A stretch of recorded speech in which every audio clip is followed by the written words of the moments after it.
よくできました。はい、ありがとうございます。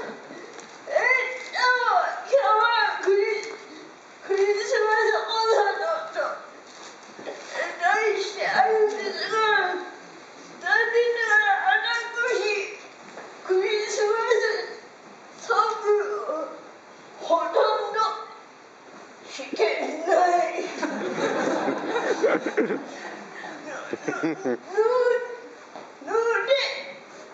弾ける曲しか弾かないので、よ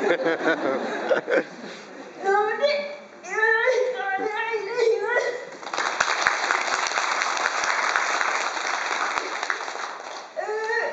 障害によって言語障害もありますので、ところどころお聞き苦しいとは思いますが、なるべくはっきり話すようにいたしますので、皆さんもよく耳の穴を閉じてお聞きください。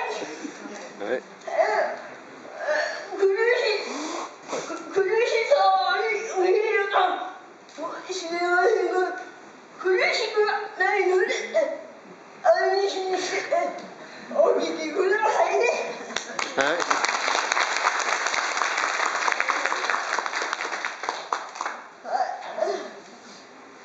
はい、じゃあ次の曲いきますね。